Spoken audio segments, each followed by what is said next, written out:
Hello, everyone out there in Rumble, X, and YouTube land. Welcome back to Diego Knows. I, of course, am Diego, and today we're going to continue to talk about Mean Girls. That's right, Mean Girls from 2004. They kind of call it a rom-com, but it's like for teenage girls and, middle-aged women who want to relive their fucking teen years and shit, that kind of thing. Nothing wrong with that, you can make a movie about anything. I just don't think this one's a well-made movie. It feeds into all the stereotypes of chick flicks. Okay, the things that I have a problem with. Now there's stereotypes in all genres. Okay, we all know action movies. There's a formula to that. Horror movies is a formula to that.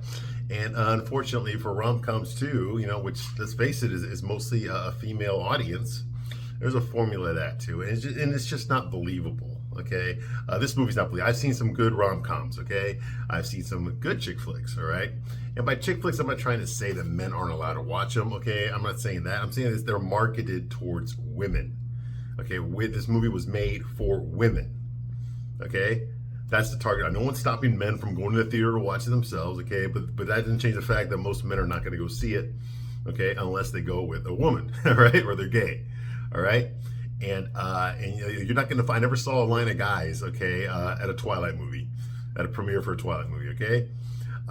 Whenever the goddamn fucking Taylor Swift fucking movie that just came out a few months ago, the Eras Tour, okay, I didn't see any fucking guys in the theater for that one, right? I just peeked in to see, it was all fucking middle-aged women and teeny bopper girls, all right, and maybe a few gay guys, and that was it, all right. So now there's nothing wrong with this, okay. I'm not saying there's anything wrong with this.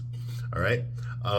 But if you're gonna make a movie, I just think that if you want to get guys in there, if you want guys to see a Taylor Swift movie, if you want guys to fucking see a rom-com, okay, if you really do want to double your profits, Hollywood, you have to put some elements in there that men are gonna relate to. That way they're invested in the story too. Okay. Now, it doesn't necessarily mean that you have to have a male lead in the movie, okay? But you just got to have situations there that are universal, that anyone can relate to, okay? If you can have that, if you can make the characters believable, then people are just going to watch it, okay? Look at like Titanic. Now, Titanic's a chick flick. Even James Cameron said Titanic was a chick flick, all right? But why did so many men enjoy that movie as well, okay? There was plenty of guys in that theater when I went to go see Titanic. Why? Because a lot of the elements that were in there in Titanic, there was a love story. That was the one that all women related to. That's the movie that fucking made Leo DiCaprio a big fucking stud. That's the one that fucking put him on the map. Okay, I get that. You notice, I remember that year. Remember all the fucking Leo DiCaprio posters and books and shit that were everywhere at all the fucking bookstores. Okay, they had a whole section just Leo DiCaprio bullshit. Okay, there was nothing for Kate Winslet though. See what I mean? There's nothing for Kate Winslet. Everything for fucking Leo DiCaprio. Okay. But why did men go to that movie? Well, men went to that movie because it was, for the most part, it was historical. Okay, it was historically accurate. Not all of it. I mean, they found out some shit later on that did happen. But at the time, in the late 90s, this is what scientists believed happened, okay, that night. Okay, so it was historically accurate. James Cameron, the special effects are incredible, of course, just James Cameron. I mean, I remember seeing the trailer to the Titanic, man. I wanted to see the movie just so I could see the fucking ship fucking sink. I wanted to see it hit the iceberg and see all the process, the ship breaking in half, the people fall into their deaths. And I wanted to see all that. That to me was exciting. I knew there was a love story in there, but I didn't give a shit about that. Okay, I wanted to see the biggest ship in the world go down. Okay, just go down. Okay, into the fucking water. I wanted to see that. That looked exciting. It didn't look like a fucking model. It looked like it was real. Okay, the way it was shot was incredible. That alone made me want to see the movie. I didn't give a shit about the love story. I wanted to see that. I wanted to make sure they got the historical accuracy, okay? The survivors' testimonies, of what happened. The people that built the ship, the company that owned the ship. The fact that this was the first, this was its first voice of maiden voyage and never even made it to New York, the biggest ship in the whole fucking world, So that to me was appealing. Okay, and as I watched the movie, I was more fascinated with the other aspects about how the classism, between the rich and the poor, how different they were being treated, all that kind of stuff, kind of like that, the historical accuracy. What was the captain thinking? What were the crewmen doing when that happened? How the fuck could they not see a huge fucking iceberg out there in the middle of the night, that they would have to run into it, all these kind of things were exciting to me. And then of course, watching the ship crash, with the limited technology they had back then, that was appealing to me. That's what got me into the theater. Okay. It wasn't because I related to fucking Jack. Okay. Fuck him. He was a pussy. What was the name? Jack Dawson of the fucking Wisconsin Dawsons. Who gives a shit? Right? I don't give a shit. No, women went to see the love story, okay, but men wanted to see the action, okay. And because James Cameron appealed to both sexes, that's how you got both of them to show up for your fucking movie. The women took away the Leo DiCaprio fucking fingering yourself over Leo DiCaprio element to it. And the men took away the historical element to it, like the consequences of this. Okay, the people that died, there weren't enough lifeboats. The captain was a fucking idiot. The panic, little things like the musicians. They stayed playing the music for real until the fucking ship went in the water. Like all that stuff really happened, and I thought that was really interesting. That's what appealed. That's what got my attention. That's what made me want to watch the movie, and it was a success. At the time, it was the biggest movie ever fucking made. The most most profitable movie ever fucking made at that time. Had the Guinness Book of World Records. I think it hit like $2 billion. So there was a perfect example of how you make a movie that appeals to the women and it appeals to the men too, but for different reasons. If you can pull that off, you have a success. Okay, I think that every boy can relate to high school politics. Okay, just like Katie does in this movie. The popular the girls, the popular boys. There've been lots of movies made on this shit. Okay, it's a genre within itself. Okay, this is a Saturday Night Live movie. It's Tina Fey, it's Lorne Michaels. Tim Meadows is in there. Amy Poehler's in there. So you got a lot of Saturday Night Live alumni in there that are working on this thing. So you've got plenty of talent. Okay, Lindsay Lohan was an up and coming star at the time. She went from being, this is a movie that transitioned her from being a child actress to being an adult actress. Okay, if you want to call it that. This really skyrocketed her career. Unfortunately, for her own bad decisions and stuff, she ruined her own career. Okay, but it could have worked out very well for her if she whatever baggage she had with her, if she hadn't fucking given into it. But unfortunately, that happens a lot, especially for the kids that grow up in this business. You got a lot of people with low self-esteem. You got a lot of people that are being rejected all the fucking time. Your whole life revolves around auditions, and who and who you blow, and the partying lifestyle if you fucking make it, and the ego if you fucking make it, that your ego is going to go straight to the fucking roof, all that kind of shit. A lot of it is the fucking the media, with the bullshit you got to spout to make sure you get a fucking another job. That's what all Hollywood's about. It's about getting the next job. And right now in 2024, due to the strikes, all of Hollywood is contracting. People aren't going to the movies anymore. People aren't going to the theater anymore, not the way they used to. Thanks to COVID and all that stuff, so a lot of companies are going bankrupt. A lot of people aren't spending their money in the theater. Okay, which means that Hollywood's going to have to contract. They're not going to be able to produce as much shit anymore. I mean, look at fucking Disney Plus. My God, they're fucking going, their stock is fucking going straight to the fucking basement, man. Disney, of course, they're the biggest fucking movie studio in the world, and they're going to shit now. A lot of it is because of this woke identity politics that they're playing. They're pushing that message because they're not trying to satisfy the customer. They're not giving the customer what they want. They're giving the investment firms what they want. Okay, the people that keep giving them loans so they can make more shit. They're doing what they want. They're not doing what we want. Okay, and that can only go so far. Eventually, they're just not going to get any money from us. And once that happens, the investment firms are not going to give them any fucking loans. And when that happens, they're going to have to go under or start liquidating, start selling off all their shit. Okay, that's the state of Hollywood right now. There are no jobs anymore. We got fucking actors that had fucking regular city paychecks on sitcoms and on TV shows and shit. They're going back home to fucking Louisiana or Minnesota or wherever the fuck they're from, because it's like, there's no work. No one's paying money for these goddamn streaming shows anymore. It's all fucking Netflix now. If you don't have a contract with Netflix, your agent can't get you into Netflix, you're not working. Okay, and that's sad, but that's the way it is. But I guess it's progressive. Okay, but the reason I'm bringing all this up is because in 2004 it wasn't like that. And you actually had to have talent, and Lindsay Lohan had a lot of talent. Okay, I'm the first one to admit it. She had a lot of talent. Okay, she's a very talented girl. I know she did like the Freaky Friday reboot and shit with Jamie Lee Curtis. Okay, and I know that she did a lot of things, especially in her youth. Okay, and this was the movie probably that just made her shine. That really put her on the map. Okay, for those of you Lindsay Lohan fans, this was the movie that everybody saw. Okay, I didn't watch it because I'm not fucking gay. Okay, but my girlfriend at the time watched it, and she made me watch this piece of shit. All right, I watched the whole thing, and then we watched Labyrinth with with Jennifer Connelly and David Bowie. Was it David Bowie? Yeah, it was David Bowie. You want to talk about? And I fucking fell asleep in that bullshit. Oh my god. How any of you can fucking sit through Labyrinth with your eyes open, I have no fucking idea, because I cannot. But anyways, I remember it was a double feature that night. And I watched this, and the biggest thing I took away from this movie was how absurd it was. That these popular girls, the Plastics, led by Regina George, Rachel McAdams' character, how these women, these girls, could be at the top of the fucking social food chain in their high school and yet be fucking retarded at the same time. Okay? It made no fucking sense. Okay? The movie never explains it. Okay? We know that Katie is supposed to be the underdog, but she's the smartest girl at that school. She's even smarter than the boys that are there. Okay? She's smarter than every other fucking character in this fucking school. And yet she's the underdog. I mean, even her nerdy friends are smarter than the fucking popular girls. Now, how the fuck do you become so popular if you're so fucking stupid? And by stupid, I mean fucking I'm surprised they can't even wipe their own ass. Okay? I mean, Karen is a fucking retard.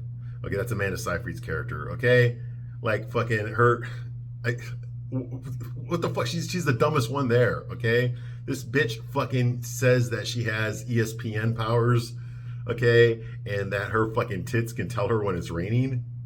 And stupid shit like that, and then you've got fucking Gretchen Weiner, okay, played by Lacey Chabray, okay. She's also a wealthy, popular girl, but she's very, she's always trying to win Regina's approval, and yet she's a fucking backstabbing bitch. She's always spreading gossip about Regina, okay, and she kind of resents Regina, okay, and she's trying to be like Regina's number one friend. All right, even though, I mean, she has more money than Regina's family. I mean, her dad invented the fucking, the toaster strudel or some shit. In the movie she did. In the movie, her dad invented it. In real life, her dad did not invent it, obviously.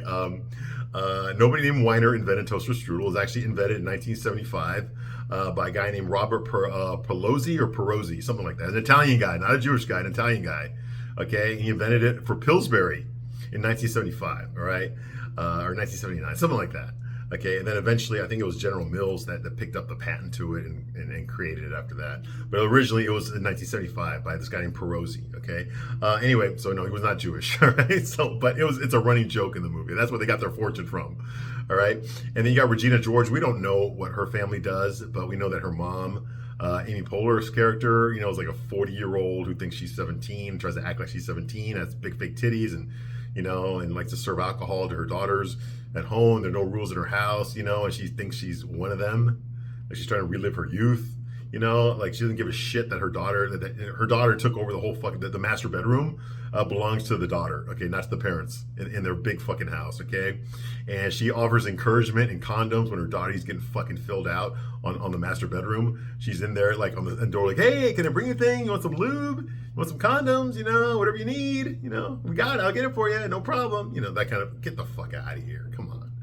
And the dad, we don't see the dad once. He doesn't say a goddamn thing. Well, that's typical for these fucking movies. His dad's just like, when he sees his daughter dressed like a slut for the fucking Halloween party, her dad just like, and starts crying like the fucking bitch that he is, despite the fact that he pays for fucking everything in that goddamn house. He has no authority in that house. Get the fuck out of here, okay? A man did not write this fucking movie. That's fucking for sure. At least a straight guy did not write this movie. Actually, we know who wrote this movie. Tina Fey wrote this movie based on her own experiences growing up as a rich fucking privileged girl in fucking Pennsylvania. Yeah, these are first world problems. Anyway, so that's the backstory here. And then we got Katie, Lindsay Lohan. She grew up in Africa. Her parents got a job at Northwestern University, so I got a fellowship there, a tenure there. So She's going to go to public school in Evanston, Illinois. Evanston, as I call it. I'm from Chicago, okay, and which apparently is completely filled with rich kids. Well, yeah, I mean, Evanston is a rich suburb. It's mostly Jewish population. I know I used to work there, okay. It's mostly Jewish population there. Okay, there's a big university there, like I said, Northwestern University, and yeah, so it is upper middle class. You could say that. All right, and she's going to school there with all these kids, okay, and on her first day there, nobody talks to her. Okay, nothing happens. On her second day there, she makes friends with these two nerds. One's a girl named Janice, who's clearly a lesbian, okay, with a lot of fucking mascara on, and hates the world, gothic bitch, you know, pessimistic, you know, that kind of girl. And her best friend, who's this fucking 6'4" fat fucking gay guy, okay, who acts like a fucking prima donna. All right, she meets them on her second day, and they tell her who the popular girls are to stay away from them. They're all bitches, and I hate the leader, Regina George, blah, blah. She's a cum-sucking slut, and blah, blah. She ruins people's lives, blah, blah, blah, that kind of thing. And then on Katie's third day, the Plastiques, led by Regina, invite Katie to join them as a member of the Plastics. The most popular girls in school invite this stranger with very limited social skills, especially in school. She never went to public school before. She never went to school with any other kids, at least not in America. All right, and they just invited her to join them to be one of the Plastics on her third day at school. Now, that right there belongs on the fucking Sci-Fi Channel. Okay, but that's just the background to the fucking story. Okay, okay. Yeah, and that's the problem I have with it. It's not plausible. It's not believable. All right. So anyway, I'm Diego. I'm gonna give you a straight man's point of view. That's what I'm gonna do right now. But I'm not gonna censor myself. So if you're easily offended, if you're easily triggered, get the fuck out right now. I'm gonna tell you the truth. I'm gonna tell you what your dad should have told you, your boyfriend should have told you, your husband should have told you. But they're not gonna tell you because they don't want to fucking piss you off. They don't want to piss you off. Okay, I got nothing to gain my line to you, so I'm gonna tell you the fucking truth, straight up, baby, with no lube. There is no lube here. We don't need any. Okay, the point is, okay, I'm gonna tell you what a guy really thinks about this movie. Okay, I'm gonna tell you what a guy really thinks about this movie. All right, so here we go. Now, where we left off last time, all the fucking high school drama with the bullshit. Okay, they did the Christmas show, winter show. Okay, the girls are all dressed in their fucking Santa Claus sexy outfits. They did the fucking Jingle Bell Rock. The CD player broke. Okay, Gretchen kicked it at her ex-boyfriend Jason's face. Blah blah blah.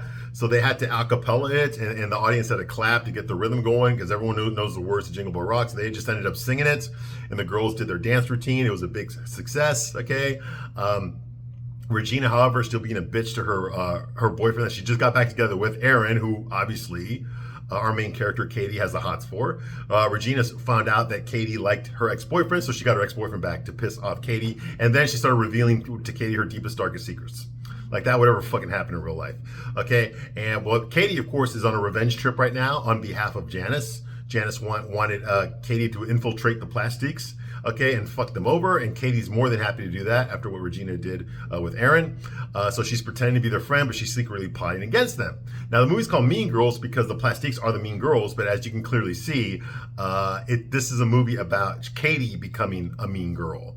She's the mean girl, okay, in this movie, okay? But we're going to watch how that happens, okay? She gets seduced into that lifestyle. It starts off altruistic. She just wants revenge she wants recompense, okay, for slights that these girls did to her. And as the movie goes along, you realize that she's just going to use that excuse to get whatever she wants, to manipulate people, disrespect people, talk bad about them, to add them to a burn book. If anyone criticizes her or offers her constructive criticism, that person's now an enemy, and they go in the burn book. That's this book that they made where they write down and post a picture of everyone they fucking hate, and they talk shit about them, okay? That kind of thing is going on. So she gets indoctrinated into that. She's just wearing sexy clothes, showing off her big titties, tight clothes, pink, skirts, all this shit that she wasn't wearing when she first started school there. She's wearing jeans and flannel and her hair in a ponytail. Now she's wearing the fucking eyeliner, the heavy makeup, the lipstick. Her hair's done professionally. You know, she's wearing the tight fucking pink skirts, okay, and the tight fitting blouses and all that kind of thing, showing off her cleavage. Now she's looking like the other Plastiques, okay? And they all look good, but obviously Katie's the best looking one, I think. All right. So all that's going on here, okay? And so she's one of them now, okay? And she's trying to find a way to manipulate each other. She decides to make a rift between Gretchen and Regina, okay? Because apparently they're supposed to be best friends. So she starts talking shit. She starts Katie starts manipulating things to make it look like Gretchen has fallen out of favor with Regina. and that's making Gretchen mad. So she's spilling her guts out to Katie and trusting her with all this information about Regina that Katie has no business knowing. But Gretchen never told anybody because she's such a good friend. Yeah, right. But now she's telling them. All right. So of course, Katie, because Gretchen's too fucking stupid to realize that she's being manipulated, that all of them are being manipulated by Katie. Katie decides to use this information, okay, to get back at Regina. All right. That's basically what's going on here. Okay. Later on, we get to a part here where Janice and Damien go to Katie's house. Okay. And they notice Damien, who's a big fat fuck, he's out there, obviously they're looking for food. He finds these protein bars called Keltin bars. It's a Swedish company makes them. The ingredients are all in Swedish, So he asks Katie, what are these things? Because he's fucking hungry. He's got to stuff that fucking gay fat ass of his. And Katie tells him that these are like weight bars, okay, to make you put on weight, okay. And her parents, when they were in Africa, they used to give those bars to the undernourished kids so that they would gain some weight, okay? Because there was a lot of really skinny kids in Africa, so they were given these in order to fucking put on more weight, okay? So that's why they're there. Now, why the fuck they would still keep them in the house when Katie and her parents are not fat, they're not super skinny either? Why would they need those? I don't fucking know, but apparently she's got them there, okay? It's never explained why they kept on those, why they have Swedish fucking protein bars in their fucking house when there's nobody there that needs them, okay? All they're gonna do is make you fat. But that's going on here, all right? It's a high-calorie Swedish protein bar, okay? So Katie decides to trick Regina into eating them because Regina's on this kick about losing weight. She's looking at all the grams of fat and everything. She's reading it out loud because she fucking can't keep that shit to herself. She's reading about carbs. She doesn't know the fucking difference between a carb and a gram of fat, or protein and carbs. She doesn't know the fucking difference, all right? But she needs to lose 3 pounds. Okay, she's drinking healthy fucking cranberry juice, even though it's nothing but fucking sugar in there, but she doesn't want to hear that. She doesn't want anyone to criticize her fucking bullshit diet. All right. Anyway, so Katie tricks Regina into eating the fucking Keltin bar so that she'll lose weight. She bullshits her, tells them that they burn fat. Okay, they burn all the carbs. So just eat these things here, And she's like, well, I can't read the ingredients. I can't read, the nutritional value because it's all in Swedish. Oh yeah, well that's just how it is. But trust me, you'll drop 10 pounds just like that. Okay, and of course Regina, who's the leader of the Plastiques, the leader of the most popular girl in fucking school, the richest, most popular girl in school, apparently, is too fucking stupid to realize that. So she just decides, okay, I'm just gonna eat these fucking bars. That makes sense? No. Would it happen in real life? Fuck no, it wouldn't. All right. It might happen with a dumb fuck girl, okay, but no dumb fuck girl will be the fucking most popular girl and the richest girl in fucking in a rich upper middle class fucking suburb, okay, high school. That wouldn't happen, all right. Anyway, so that's going on here, okay. The next scene here, the Plastiques give Katie a makeover, okay. So I guess they're kind of like trying to be nice to her in a way. Okay, and she starts dressing and looking like them now, like I said before. Okay, heavy makeup, etc. And now she's popular. Okay, and now they're making up urban legends about her. The nerdy girls now are talking about Katie the way they used to talk about Regina George. Oh, this girl, I heard she grew up in Africa. And I was like someone's asking these teenage girls these questions and shit. Get the fuck out of here! Like they're doing a documentary, like some fucking sitcom where they fucking talk to the camera or they talk to someone off camera. Get the fuck out of here! But apparently they're doing that. I remember Sex and the City did that for like the first season and a half, and they quit doing it. Thank God. It just comes across as stupid here, but it's supposed to be a comedy. We're supposed to just go with it. All right. No one bothers to ask Katie what's going on with her. They just talk about her. All right. No, that's bullshit. All right. So, anyways, that's going on here. Okay. The makeup. Okay. The urban legends about Katie. Even the principal is talking to someone about fucking about Regina and Katie's relationship. And bullshit like that. And I heard the principal, played by Tim Meadows, the ladies' man. Yeah, that guy. He's like, I heard that Regina and Aaron are back together. Like the fucking principal says that. What the fuck? I know it's supposed to be a funny movie, but would a principal ever say that? Would he ever get involved in who his students are fucking? Would he spread gossip about that? Come on. God damn. All right, I know it's a comedy, but come on.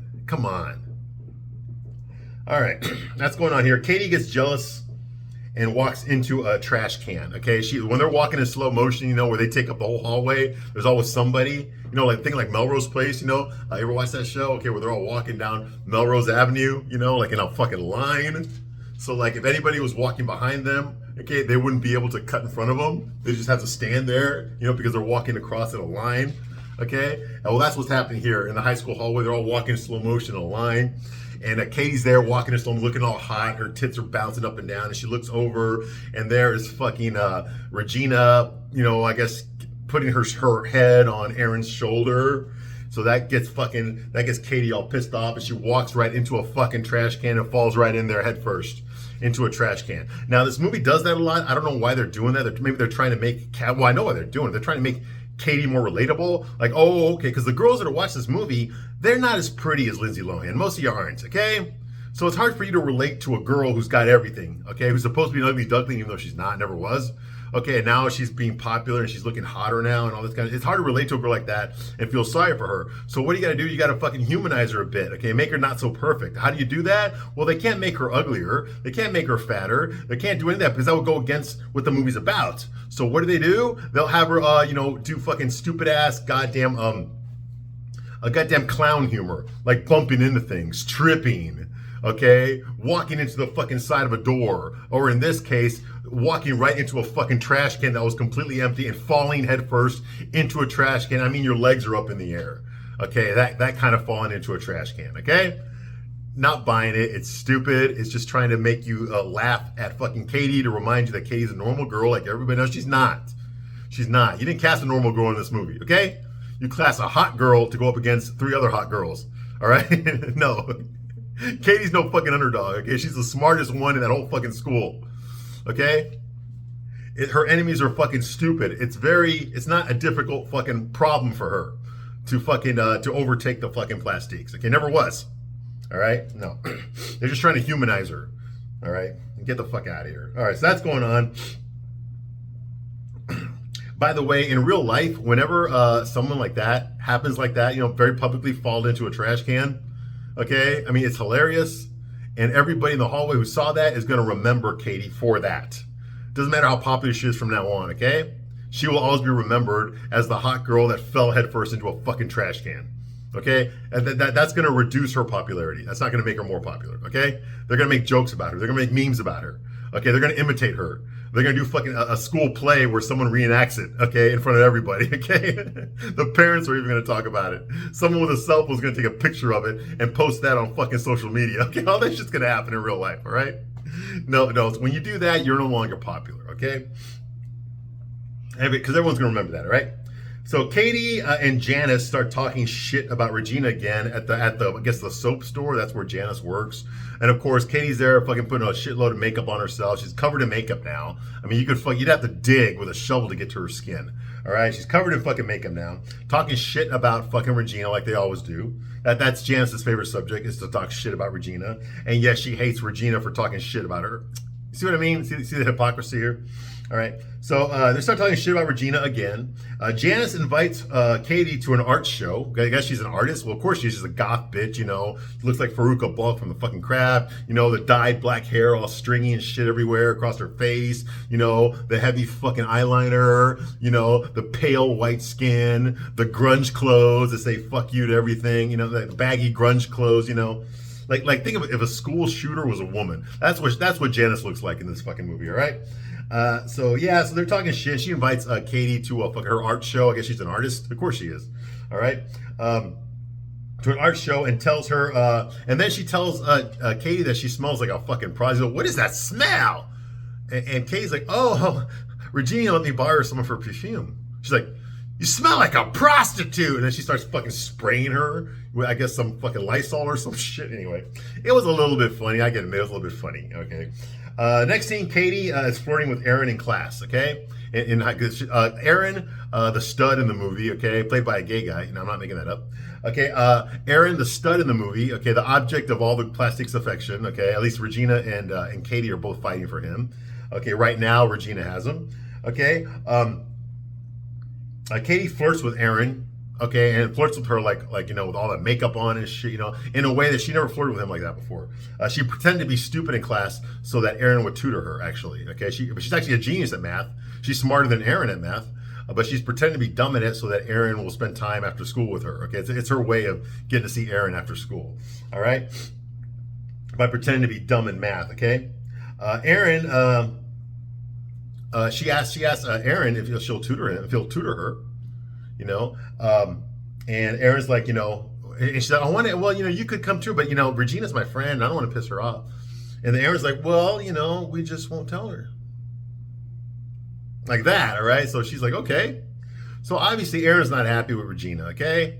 For whatever reason, okay? Probably, well, he's a dumb fuck, so he doesn't realize that fucking Regina's actually fucking coming in her pants with another guy upstairs in the fucking projection room at the very moment.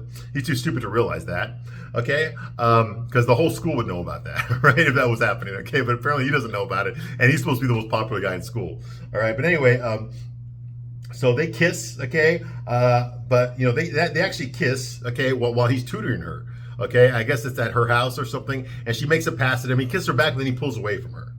He pulls away from her, okay, because he decides he doesn't want to cheat on on Regina, his girlfriend Regina, even though Regina's fucking getting filled out like an application by some guy named Shane Oben, another football player. Okay, all right.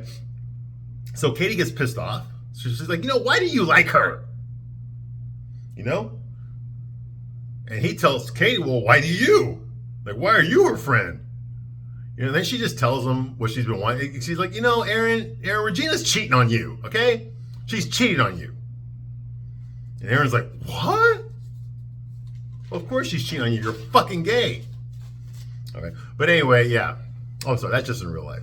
Okay, so now the cat's out of the bag. Now, there's still no evidence of this. Like they tried to fucking get Aaron to catch Regina fucking the other guy, but it didn't work. The timing was incorrect, so all they managed to succeed in was catching the coach making out with one of the fucking Asian students. That's all that they managed to get out of that, okay? And of course, it wasn't reported to anybody, right? Now, in the last video, I talked about that. Like, there were no consequences. Well, there's going to be consequences for that later on. But at the moment, like if you were a high school student and you walked in on the high school coach making out with another student, the first thing you would do is report that to the principal. Okay, and then the cops would show up, and then he would be dismissed, and there'd be a big fucking presentation that the principal would have to give to all the fucking parents at school, and blah blah. And next thing you know, the fucking Channel 7 News is gonna show up and start interviewing people about that kind of thing would happen in real life. But nothing happened. Nobody squeals on the coach.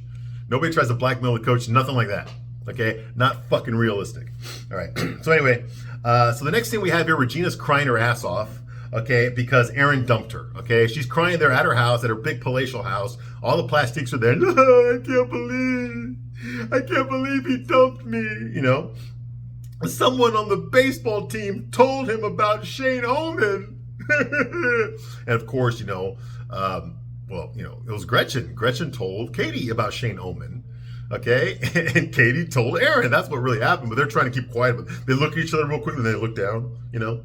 So Aaron was smart enough not to give up his sources, all right? He said someone from the baseball team told him that she was cheating on him with Shane Oben. Okay, and she's like, I gave him everything. I was half a virgin when I met him. Half a virgin? What the fuck is a half a virgin? And Karen, the dumbass one played by Amanda Seyfried, says like, you know what we need to do? We need to go to Taco Bell. Regina says, I'm on an all-carb diet, you fucking idiot! I can't go to Taco Bell! You're so fucking stupid! And she walks out. That's how she talks to her friend, okay, Gretchen. And Gretchen, that's how she talks to Karen. Okay, and of course, when Regina walks out of the room, Gretchen runs after her. Oh, wait for me, Regina! And she runs after her, okay? Now, none of this drama was happening until they invited Katie into the group, okay? And it's so fucking obvious, but like I said before, these girls are too stupid to realize it, that they're being manipulated by one of their own. Okay, all this drama is happening, but who's the one character that's no one's yelling at, that no drama is happening to, that would have information about what's going on, that's the least trustworthy of the group? Okay, that doesn't go along with what the girls are doing, that has been a victim of the other girls? Who? There's only one. Okay, so it's really easy to narrow it down. You don't have to be fucking Sherlock Holmes to figure out which one of these four girls is the one that's causing all this rift. okay, is the one that's poisoning these relationships, is the one that's going in there manipulating things Game of Thrones style, okay?